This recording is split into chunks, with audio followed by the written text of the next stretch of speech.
तो हम लोग चैप्टर कवर कर रहे हैं स्टेट्स ऑफ मैटर, राइट। और आप लोगों ने अब तक पहला टॉपिक कवर कर लिया है इंटरमोलिकुलर फोर्स, लेकिन इतना 3 या 4 लेक्चर कवर करने के बाद भी हम लोगों ने कहीं भी मैटर शब्द के बारे में डिटेल डिस्कशन नहीं किया, राइट। तो थोड़ा बात करते हैं हम लोग वहाँ से जहाँ से हमारी केमिस्ट्री की फिजिकल क्लासिफिकेशन शुरू होता है। मैटर को हम लोगों ने फर्स्ट चैप्टर में भी डिफाइन किया था कि एनीथिंग दैट ऑक्यूपाई स्पेस, ऐसा कोई भी चीज़ जो स्पेस को ऑक्यूपाई करे एंड हैव सम मास, और उसमें कुछ ना कुछ मास हो, उसे हम मैटर की कैटेगरी में रखेंगे, राइट। और एग्जाम्पल्स हमने बहुत कॉमन से एग्जाम्पल्स को लेकर बात किया था कि स्टोन जगह को घेरता है, मास होता है, सो कंसिडर्ड एज मैटर, राइट। दूसरी तरफ वाटर स्पेस को ऑक्यूपाई करता है, मास होता है, राइट, मैटर। पानी जगह घेरता है, एक जग के अंदर आप पानी डालिए, थोड़ी देर बाद जग भर जाएगा, राइट। एयर हवा स्पेस को ऑक्यूपाई करती है, जगह घेरती है। एक बैलून के अंदर देखिए आप, एक व्हीकल के टायर के अंदर देखिए, आप डालते जाओ टायर फट जाएगा, इसका मतलब वो जगह घेर रहा है, राइट। और मास बिल्कुल खाली ट्यूब को और भरी ट्यूब को आप वजन करके देखिए, तो ये तीनों के तीनों मैटर कहलाते हैं। तो मैटर को फिजिकल क्लासिफिकेशन के आधार पे 3 पार्ट में डिवाइड किया गया है, और these 3 parts are solid, liquid and gas. अभी मैं इस स्टेज पर इन चीज़ों के बारे में ज़्यादा बात नहीं करूँगा, बहुत हल्का फुल्का बात करेंगे कि सॉलिड्स में जो पार्टिकल होते हैं, कंस्टिट्यूएंट पार्टिकल, वो बहुत पास होते हैं। लिक्विड में कंस्टिट्यूएंट पार्टिकल दूर दूर होते हैं, और गैस में कंस्टिट्यूएंट पार्टिकल बहुत दूर दूर होते हैं। ये कहानी बिल्कुल वैसी सी ही है जैसे आप लोग आयोडीन लीजिए, ब्रोमीन लीजिए और क्लोरीन लीजिए। तो सबको पता है आयोडीन नेचर में सॉलिड है, ब्रोमीन नेचर में लिक्विड है, और क्लोरीन नेचर में गैस है, राइट। और हम लोगों ने क्योंकि इंटरमोलिकुलर फोर्स टॉपिक कवर कर लिया है, तो उसके आधार पर हम ये कह सकते हैं कि भाई क्लोरीन में इंटरमोलिकुलर फोर्स सबसे कम है, नॉन पोलर है, डिस्पर्जन फोर्स है। ब्रोमीन का साइज बड़ा है, डिस्पर्जन फोर्स और ज़्यादा हो गई है, सो ये लिक्विड है। आयोडीन का साइज और बड़ा हो गया तो डिस्पर्जन फोर्स और भी ज़्यादा हो गई, राइट। अब हम इस चैप्टर के अंदर क्या पढ़ने वाले हैं, इस चैप्टर के अंदर हम लोग गैसेज और लिक्विड्स के बारे में थोड़ा बात करेंगे। सॉलिड के बारे में आप लोग 12th क्लास में बात करोगे। 12th क्लास का पहला ही चैप्टर सॉलिड स्टेट, राइट। तो यहाँ हम गैसेज और लिक्विड्स को लेकर ही बात करेंगे। तो सबसे पहले हम लोग गैस को ही लेकर चलते हैं। गैस ये मैटर का वो स्टेट होता है भाई जिसका वॉल्यूम और शेप दोनों ही डेफिनेट नहीं होते हैं, ना तो वॉल्यूम और ना ही शेप। 1 बाय 1 हम बात करेंगे सभी चीज़ों के बारे में, लेकिन एक आइडिया गैस या स्टेट को लेकर होना चाहिए कि गैस जो है ना तो उसका डेफिनेट वॉल्यूम होता है और ना ही उसकी डेफिनेट शेप होती है, राइट। और वॉल्यूम डेफिनेट नहीं होता, इसको कैसे जस्टिफाई करोगे? जस्टिफाई करोगे कि गैस जो है उसका वॉल्यूम हमेशा कंटेनर के वॉल्यूम के इक्वल होता है। Volume is equal to the volume of container, right. And shape is always equal to the shape of container. Gas समझिए ध्यान से कि अगर आप गैस को किसी भी बैलून में डालते हो, बैलून का शेप ले लेगा। अब बैलून भी अगर अलग अलग तरह के होंगे तो जिस बैलून में डालोगे उसकी शेप ले लेगा। और इसके पीछे रीजन भी यही है कि वीक इंटरमोलिकुलर फोर्स होने के कारण, गैस के पार्टिकल्स में वीक इंटरमोलिकुलर फोर्स होने के कारण उनके पार्टिकल एक दूसरे से ज़्यादा बाइंड नहीं हैं, यानी एक दूसरे को ज़्यादा रोक नहीं रहे हैं, फ्री फ्लो करते हैं पार्टिकल, राइट। इसका मतलब है कि उसको जिस भी शेप के कंटेनर में डालोगे उसी शेप के कंटेनर को वो फुलफिल कर लेते हैं, राइट। इस शेप में डाला, इस शेप के कंटेनर को फुलफिल कर लेंगे, समझते जाइए। इस शेप के अंदर डाला, इसके कंटेनर को फुलफ़िल कर देंगे, इस शेप के अंदर डाला इसको फुलफ़िल कर देंगे। मान लीजिए बाहर से बंद कर दिया, वो ज़रूरी भी है, वरना गैस जो है वो एटमॉस्फेयर में भी चली जाती। क्लियर है? तो प्रश्न यही आता है कि आखिर गैसेज का वॉल्यूम डेफिनेट नहीं होता है, इसको आप कैसे समझाओगे? तो आप ये कहोगे कि भाई आपके पास 10 मिलीलीटर कोई भी गैस है, छोड़िए 10 मिलीलीटर क्योंकि वॉल्यूम है, आप लोगों के पास एलपीजी सिलेंडर के अंदर कोई भी गैस है। अब कोई पूछे उस गैस का वॉल्यूम कितना है, आप कहोगे जी जितना एलपीजी सिलेंडर का वॉल्यूम है उतना ही उस गैस का वॉल्यूम है। ध्यान दीजिएगा, फिर क्या किया भाई, गैस एलपीजी सिलेंडर में यूं मौजूद है, उसके बाद आप उस एलपीजी सिलेंडर को यूज कर रहे हो और थोड़े से दिन के बाद अब भी गैस पूरे एलपीजी सिलेंडर में है, बस अब यूं मौजूद है, पहले जितने पार्टिकल अब नहीं हैं, राइट। अब भी उस गैस का वॉल्यूम सिलेंडर के वॉल्यूम के बराबर ही है, राइट। तीसरे केस में कुछ दिन के बाद अब उसके अंदर और कम गैस मौजूद है, लेकिन अब भी उसका वॉल्यूम सिलेंडर के वॉल्यूम के बराबर ही है। तो फिर प्रश्न आता है कि फिर ये चेंज क्या हो रहा है? चेंज जो हो रहा है वो भाई वो इनका मास चेंज हो रहा है, right. Volume is equal to volume is equal to volume, but mass m1 m2 and m3, right. और आप सबको पता है भाई मामला आ गया density, density m1 upon v, density m2 upon v, density m3 upon v। और जब m घट रहा है v सेम है तो इसका मतलब हुआ कि डेंसिटी भी डिक्रीज हो रही है। तो आप लोगों को पता चलना चाहिए कि आखिर चेंजेस हो किस तरीके से रहे हैं, कि जैसे जैसे आप एलपीजी सिलेंडर की गैस को यूज करते जा रहे हो अपने किचन के अंदर, वैसे वैसे डेंसिटी चेंज हो रही है क्योंकि गिवन वॉल्यूम में मास कम होता जा रहा है, राइट। लेकिन वॉल्यूम तीनों ही केस में सेम है क्योंकि किसी भी गैस का वॉल्यूम कंटेनर के वॉल्यूम के बराबर ही होता है, ये आपको पता होना चाहिए। और दूसरे पॉइंट पे ज़्यादा बात करने की ज़रूरत नहीं है क्योंकि गैस के पार्टिकल एक दूसरे से बहुत वीक फोर्स से जुड़े हुए हैं, तो वो तुरंत ही कंटेनर की शेप को अटेन कर लेते हैं। तो हमें गैस के बारे में जिन पॉइंट्स का ध्यान रखना है वो क्या ध्यान रखना है भाई? Number 1, gas not definite shape, ना तो उसकी शेप डेफिनेट होती है, not definite shape. Next one is ना ही उसका वॉल्यूम डेफिनेट होता है, नॉट डेफिनेट वॉल्यूम। क्लियर हो गया? थर्ड, गैस के पार्टिकल दूर दूर होते हैं तो हम इनको इजीली कंप्रेस्ड कर सकते हैं, गैस को इजीली कंप्रेस किया जा सकता है। क्लियर हो गया? दूसरा, कोई भी गैस जो होती है वो होमोजीनियस होती है, इसका मतलब कि उसकी कंपोजिशन कहीं भी देखोगे हर जगह सेम ही मिलेगा। एक ऑक्सीजन सिलेंडर, अगर सिलेंडर पर लिखा ऑक्सीजन, तो पूरे सिलेंडर के अंदर कहीं भी देखोगे आपको ऑक्सीजन ही नज़र आएगा, राइट। डेंसिटी के बारे में बात करो तो हमने कहा भाई गैस की डेंसिटी लो होती है, राइट। बहुत डिटेल में डिस्कशन किया हमने फर्स्ट चैप्टर में इस पॉइंट को लेकर कि डेंसिटी, राइट। दूसरा, एक्सर्ट प्रेशर सराउंडिंग में कंटेनर की वॉल के ऊपर, राइट, क्या करता है भाई? प्रेशर एक्सर्ट करता है, right. Exert pressure, EXERT, right. Exert pressure, pressure exert करता है, राइट।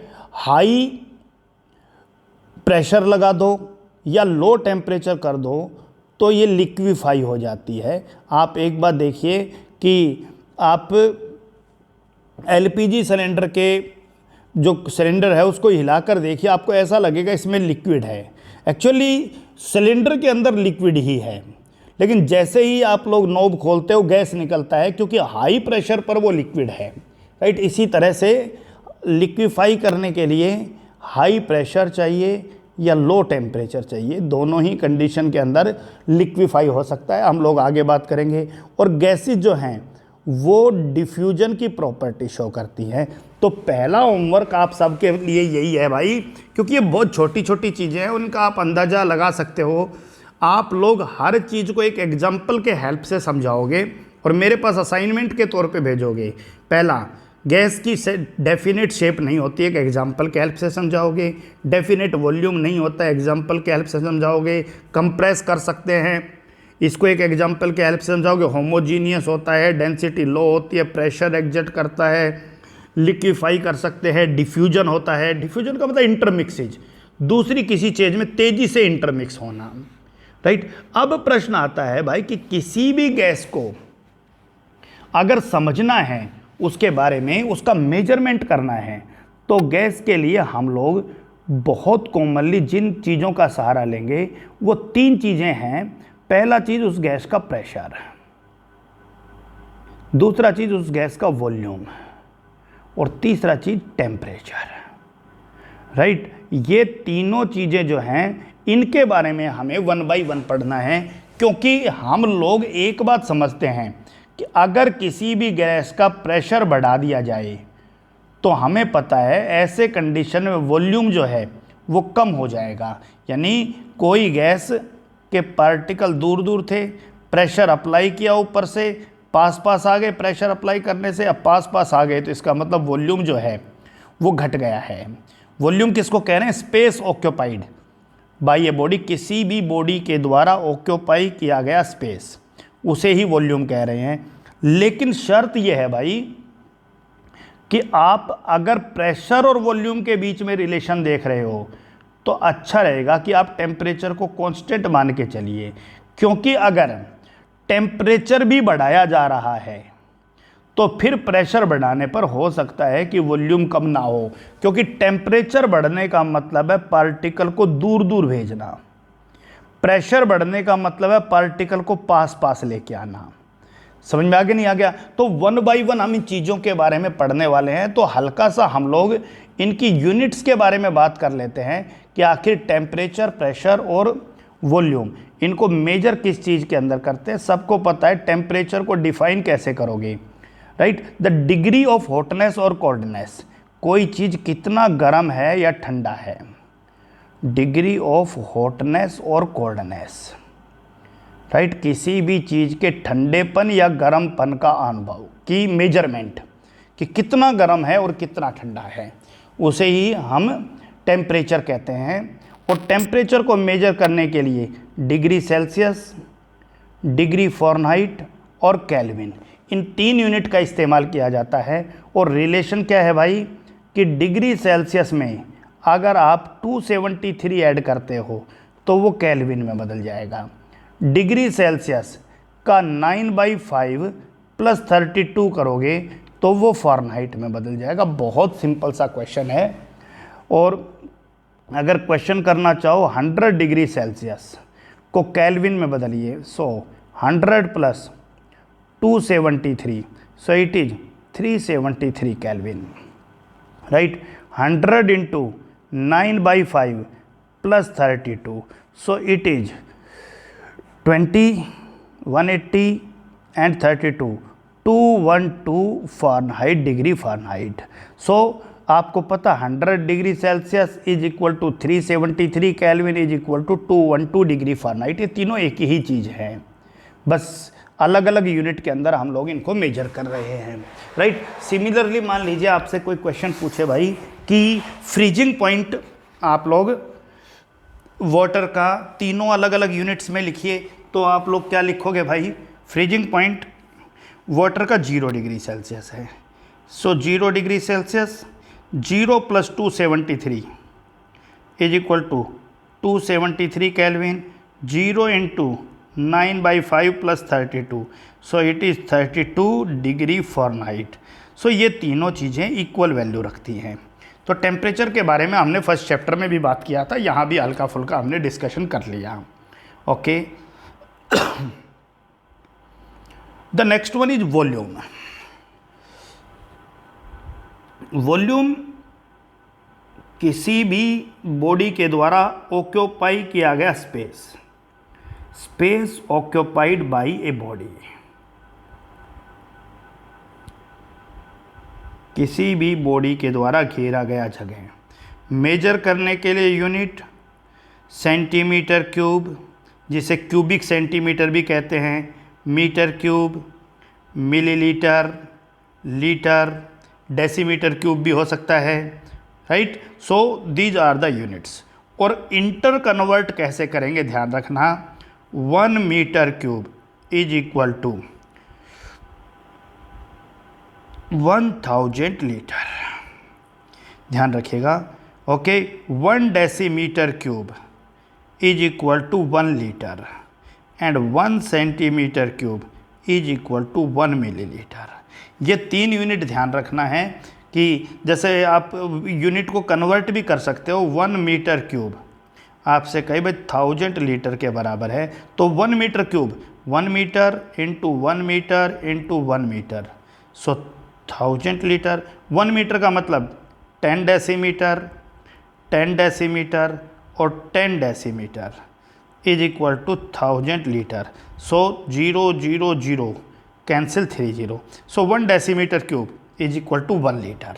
फिर आप इसको डेसीमीटर क्यूब को सेंटीमीटर में बदलिए और लीटर को मिलीलीटर में बदलिए। 1 सेंटीमीटर क्यूब 1 मिलीलीटर के बराबर है, ये भी आपको पता होना चाहिए। और तीसरी जो यूनिट है हमारी वो आपका प्रेशर, जिसके बारे में हम बात करेंगे। Pressure, force exerted per unit area, right. Per unit area किसी चीज़ के ऊपर कितना फोर्स एक्सर्ट होता है, राइट। सो फोर्स की unit newton, area metre square, so newton metre -2। आप लोग ये यूनिट भी यूज कर सकते हो, Newton per metre square. Clear है, ओके।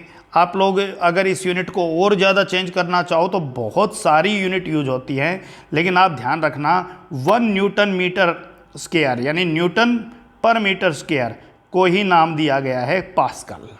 क्या नाम दिया गया है? पास्कल। ये ध्यान रखिएगा, न्यूटन पर मीटर स्क्वायर को क्या नाम दिया गया है? पास्कल। दूसरी तरफ प्रेशर फोर्स अपॉन एरिया है।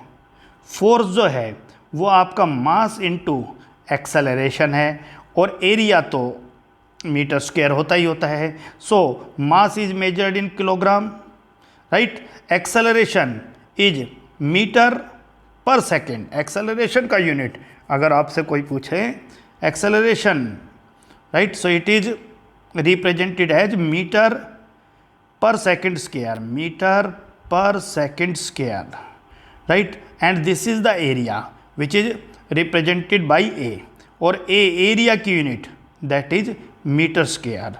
सो kilogram metre upon metre square, so definitely you should write as metre -1, right, और S-2।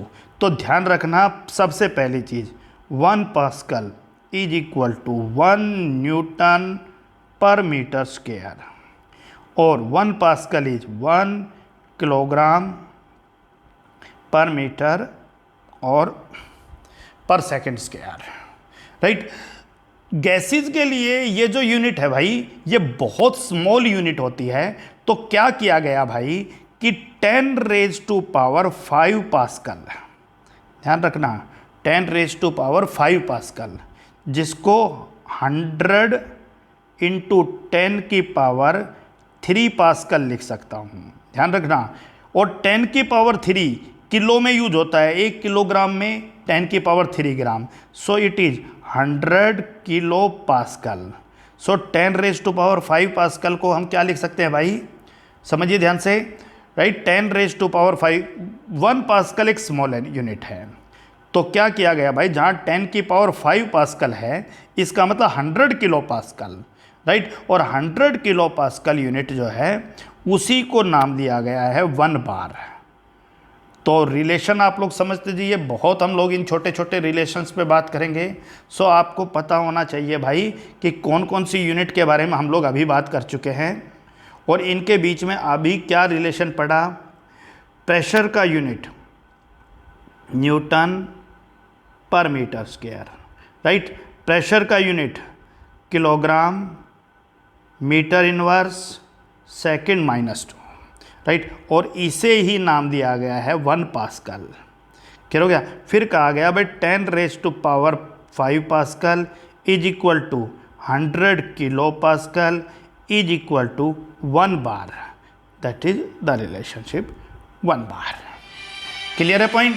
तो ये छोटी छोटी चीज़ें हैं भाई जिनको हम लोग धीरे धीरे आगे स्टडी करते जाएंगे, राइट। और पास्कल और बार को रिलेशनशिप किया गया एक और unit, that is atmospheric, right. Atmospheric mostly हम लोग प्रेशर को मेजर करने के लिए एटमॉस्फेरिक यूज करते हैं। So 1 atmospheric is equal to 1.01325 bar. 1 atmospheric is 1.01325 bar. और आप सबको पता है सर 1 बार 10 की पावर 5 पास्कल है। So 1.01325 into 10 raise to power 5 pascal, right. So it is 1.01325 into 10 raise to power 2 kilo pascal, और 10 रेज टू पावर 2 से 1.01325, that is, और किलो पास्कल, क्लियर हो गया कि नहीं हो गया, is equal to kilo pascal. So 1 atmospheric is 1.01325 kilo pascal. तो आपके पास अब क्या यूनिट निकल के आया? आपके पास निकल के आया 1 बार इज इक्वल टू 10 की पावर 5 पास्कल। आपके पास निकल के आया 1 atmospheric, that is 1 atmospheric is equal to 101.325 kilo pascal. So इसको भी किलो पास्कल में लिखो, 100 किलो पास्कल। तो आप लोग इन रिलेशन को भी ध्यान से देखिए, 1 बार 100 किलो पास्कल के बराबर है और 1 एटमॉस्फेरिक 101.325 किलो पास्कल के बराबर है, राइट। आप लोगों को ये भी पता होना चाहिए कि किस यूनिट को किस रिलेशनशिप के हेल्प से आप लोग कर रहे हो। तो मैथमेटिकली आप जब सॉल्व करके देखोगे तो आप ये पाओगे भाई कि 1 bar is equal to 0.987 atmospheric. 1 bar is equal to 0.987 atmospheric. ऊपर क्या लिखा था? 1 atmospheric is equal to 1.01325 bar. Unit को लेकर समझ लीजिए, अभी आप लोग बहुत सारी चीज़ें पढ़ने वाले हो और अगर आप इनको अच्छे से नहीं पढ़ पाओगे तो फिर आपके लिए डाउट है। एक बार मैं फिर से रिपीट कर देता हूँ पूरी कहानी में अब तक क्या पढ़ा। टॉपिक चल रहा था प्रेशर, यूनिट की बात की Newton per metre square, right. Unit की बात की न्यूटन पर मीटर स्क्वायर के तुरंत बाद kilogram metre inverse second -2 charge पर सेकंड स्क्वायर, राइट। और इसे ही हमने नाम दिया 1 पास्कल का, यानी 1 पास्कल का मतलब न्यूटन पर मीटर स्क्वायर। अगर प्रेशर 1 न्यूटन मीटर पर मीटर स्क्वायर हो, 1 हो, तो इसे ही हम क्या नाम देंगे? 1 पास्कल नाम देंगे, पहली चीज़। ओके, उसके बाद आपको कहा गया कि पास्कल स्मॉल यूनिट है। सो 10 रेज टू पावर 5 पास्कल, ध्यान दीजिए, 10 रेज टू पावर 5 पास्कल, उसे आप 100 किलो पास्कल भी कह सकते हो और उसे ही नाम दिया गया क्या? 1 बार नाम दिया गया। ओके, उसके बाद हमने बात किया कि अगर रिलेशनशिप एटमॉस्फेरिक के अंदर करते हैं, so 1 atmospheric is equal to 1.01325 bar. Okay, और अगर इसको किस में बदलना हो? पास्कल में बदलना हो, so 1.01325 into 10 raise to power 5 pascal. और अगर किलो पास्कल में बदलना हो तो 1.01325 into 100 kilo pascal. 10 raise to power 5 pascal का मतलब है 100 किलो पास्कल। 10 की पावर 3 हटा दिया है और 100 से मल्टीप्लाई करोगे 1.01, राइट, और अब into 100, so it is represented as 101.325 101.325 kilo pascal. So ये भी पता होना चाहिए 1 एटमॉस्फेरिक इतने किलो पास्कल के बराबर है। यानी यहाँ से कंक्लूजन क्या निकला भाई कि 1 बार 100 किलो पास्कल के बराबर है और 1 atmospheric, right, that is 101.325 kilo pascal के बराबर है। ये यूनिट आप लोग ध्यान रखिएगा। क्या हो गया, ये रिलेशन आपको पता होना चाहिए। बिल्कुल उसी तरीके से 1 बार, 1 एटमॉस्फेरिक और बार के बीच में अगर रिलेशन देखो, सो 1 atmospheric is equal to 1.01325 bar और 1 बार इज इक्वल टू, ध्यान दीजिएगा, 0.987 एटमॉस्फेरिक। ये इंटर कन्वर्ट कर सकते हो। तो आप लोगों को फाइनली जो ध्यान रखना है वो ये पॉइंट ध्यान रखना है, सारी चीज़ें ध्यान रखने की ज़रूरत नहीं है। आप लोग जिस रिलेशन के बारे में बात करने वाले हो वो आपको ये रिलेशन याद रखना है।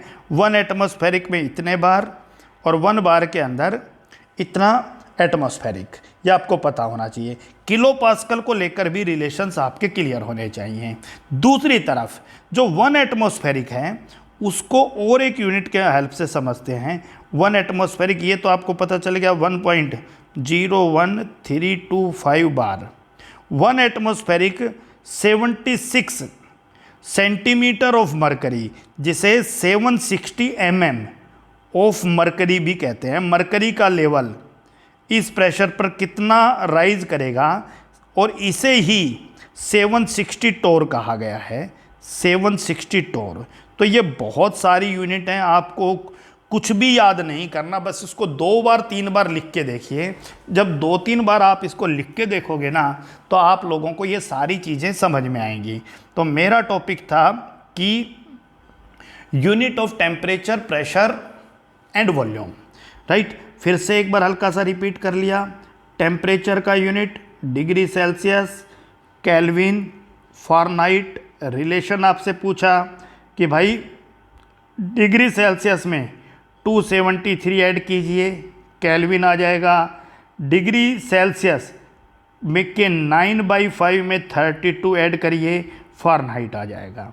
ओके, सेकंड पॉइंट हमने बात किया वॉल्यूम की यूनिट्स को लेकर, तो हमें बताया भाई मिलीलीटर है, लीटर है, राइट, सेंटीमीटर क्यूब है, मीटर क्यूब है, डेसीमीटर क्यूब है। और रिलेशन क्लियर किया भाई, 1 मीटर क्यूब 1000 लीटर के बराबर है, 1 डेसीमीटर क्यूब 1 लीटर के बराबर है, और 1 सेंटीमीटर क्यूब 1 मिलीलीटर के बराबर है। ये भी आपको ध्यान रखना था।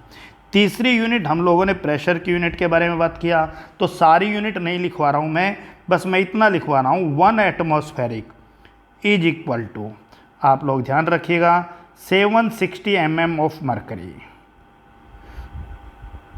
राइट, और 760 टोर, 760 टोर। यहाँ मैं समरी लिख रहा हूँ जो आपको ध्यान रखना है, ठीक है। The second 1 atmospheric is 1.01325 bar. Okay, kilo pascal में भी बदल सकते हो, 10⁵ पास्कल हो जाएगा। तो आपको यहाँ से बार भी पता चल जाएगा, 0.01325 इंटू 10⁵ पास्कल, मतलब 1 bar is equal to 10⁵ pascal आ गया है। यहीं से पता चल गया आपको। चलिए, तो ये भी रिलेशन आपको पता होना चाहिए कि 1 एटमॉस्फेरिक किसके बराबर है। 1 एटमॉस्फेरिक कितने mm ऑफ मरकरी के और कितने बार के। जबकि दूसरी तरफ अगर मामला आ गया किसको लेकर, 1 बार को लेकर अगर आ गया है, तो फिर हम लोग किस पॉइंट पे बात करेंगे। बार को लेकर 1 bar is equal to 10⁵ pascal and 1 bar is equal to 0.987 atmospheric. तो यहाँ से आप लोग यूनिट्स को थोड़ा स्टडी कर लो। गैसेस क्या होती हैं, गैसेस किन किन प्रॉपर्टीज़ को शो करती हैं, और इन 3 चीज़ों की यूनिट क्या है। इसके तुरंत बाद हम लोग गैसेस के लॉज के बारे में पढ़ेंगे। बहुत इंपॉर्टेंट टॉपिक है, राइट। वहाँ से ही हमारी चीज़ों को लेकर अंडरस्टैंडिंग बनेगी। लेकिन आप लोग किस चीज़ को किस यूनिट्स के अंदर मेजर करोगे, ये आपके लिए एक असेंशियल वर्क था, ठीक है। मेरा एक बहुत सिंपल सा क्वेश्चन है कि हाउ विल यू मेजर, आप कैसे मेजर करोगे। नंबर 1, टेम्परेचर ऑफ गैस, तो कोई प्रॉब्लम नहीं होती, थर्मोमीटर के हेल्प से हो जाएगा। नंबर 2, प्रेशर ऑफ गैस, तो प्रेशर ऑफ गैस के लिए एक बहुत अच्छा मर्करी बोरोमीटर नाम का एक इंस्ट्रूमेंट है।